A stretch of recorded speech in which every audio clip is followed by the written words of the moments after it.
Hey folks, it's Patriot Nurse. Thanks for joining me today. In this video, we're going to discuss what the real humanitarian crisis is in Gaza and what the Ivy League schools and CNN and the establishment status quo lackeys would like you to believe.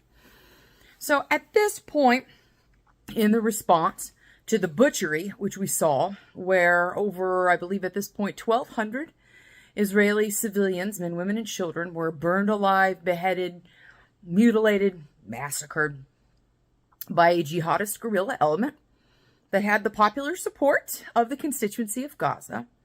We are about a week and change away from this.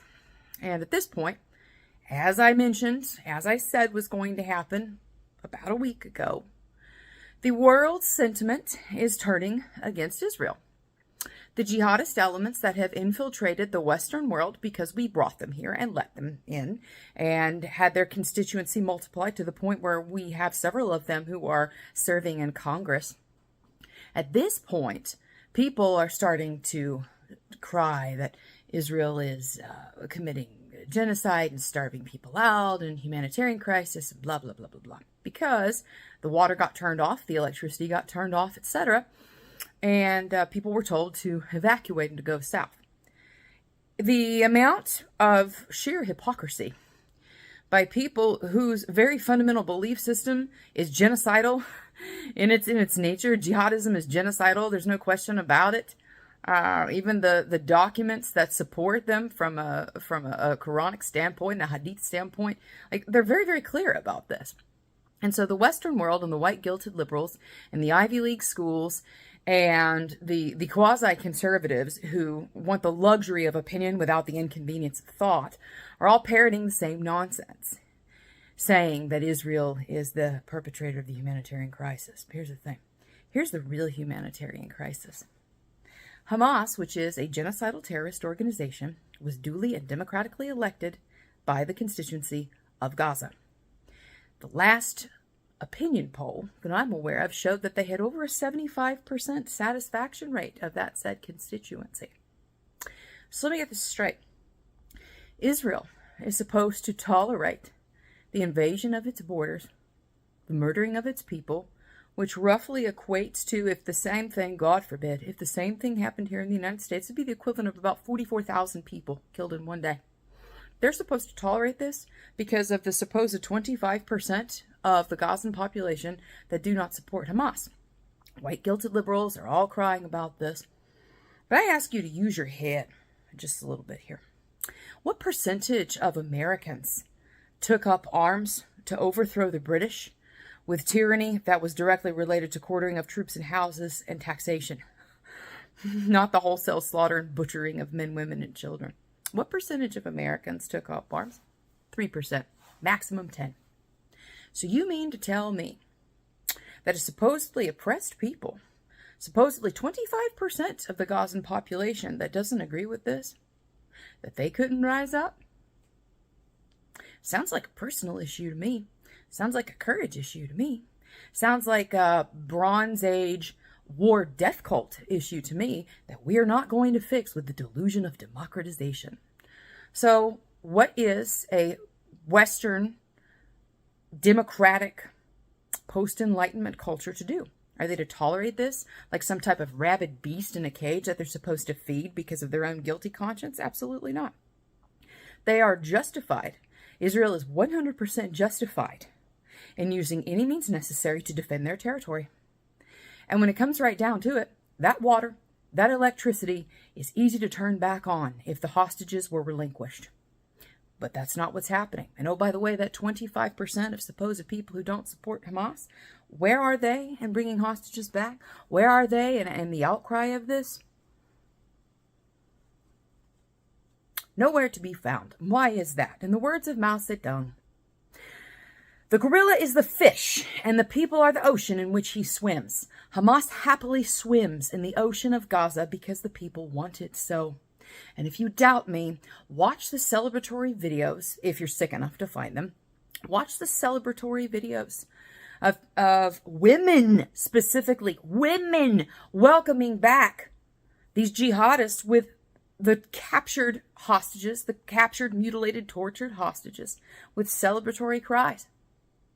The average, naive, shielded Western mind cannot comprehend this, because most people have never beheld a jihadist element up close. They certainly have never beheld a Palestinian jihadist element up close.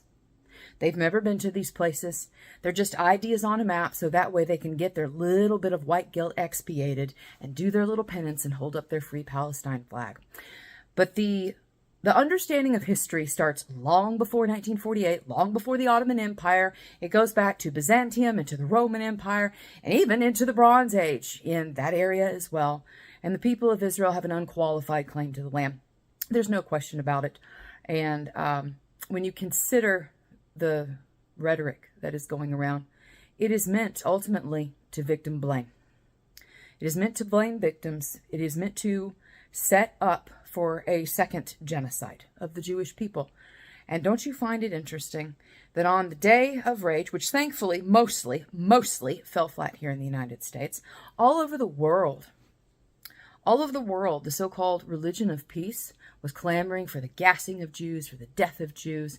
When you hear these little slogans, from the river to the sea, Palestine will be free, let me explain to you what that means. That is not just a slogan for freedom and sovereignty in the land. No, that is a direct quotation from the Mufti of Jerusalem, who specifically cited that narrative as a desire to drive the Jews into the sea, ultimately to drive them into extinction. He wanted to continue the work of Hitler, the Mufti of Jerusalem did. That's why he was allied with him. So a little bit of history goes a long, long way, but unfortunately the white-guilted Western world can't be troubled with common sense history and apparently the English language now that we've redacted pronouns. Why the heck would we stop at pronouns? Why wouldn't we just start at redacting history? So friends, when it comes to the so what factor here, Project 3 of 7 YouTube channel did a great video about this. There is no diplomacy that can be entertained with evil. It must be crushed, ultimately crushed. Defeated, thoroughly evacuated if free people wish to live in an environment that does not constantly keep them awake at night, rattling them with terror. My hope is also that the Israeli government en masse will open up its hitherto restrictive gun policies and allow lawful citizens to carry firearms commensurate with the needs that they have, which is rifles and more than just pistols with 50 rounds. So it seems to be that, unfortunately, it took this event to wake them up. But my hope is that it will spur a desire for never again to be lived out in the flesh. There is no humanitarian crisis that's going on in Gaza. That is the responsibility of the Israeli government.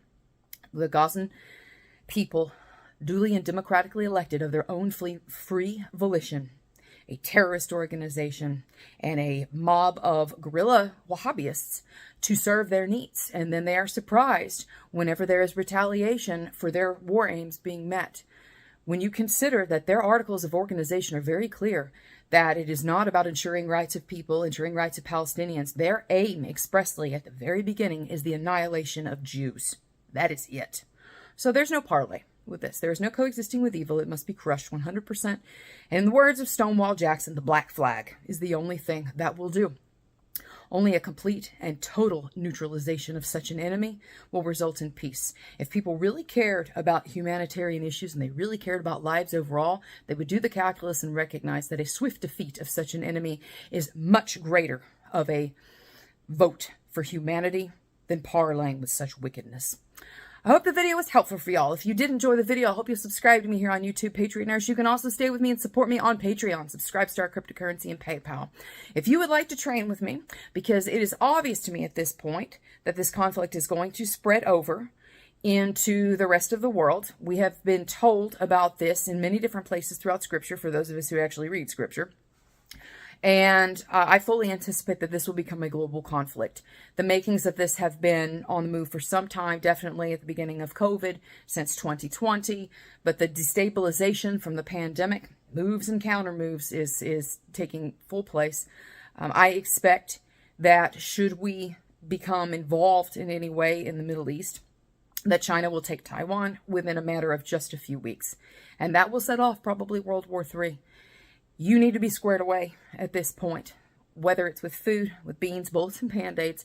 You need to be able to take care of yourself. And part of what I offer, aside from oh so sweet and palatable commentary, is the ability to learn how to take care of your family's needs at home. So you can train with me online. I have a course. It's 4 hours. It's $129. We just recently have added a different payment option because we had previously just used PayPal, but given some of the behaviors of PayPal as of late, we have decided to diversify. So you can use a payment for a credit card besides PayPal. And of course, that link is below for the online course. I also have herbal kits for sale on my website as well, and bulk herbs, as well as the pill form and books to help you essentially work your way into that at a better, into medical self-sufficiency at a better clip. So hope the video was helpful for y'all. Stay armed, stay aware, stay savvy, smart. For now, it's Patriot Nurse signing off, and I'll see y'all later.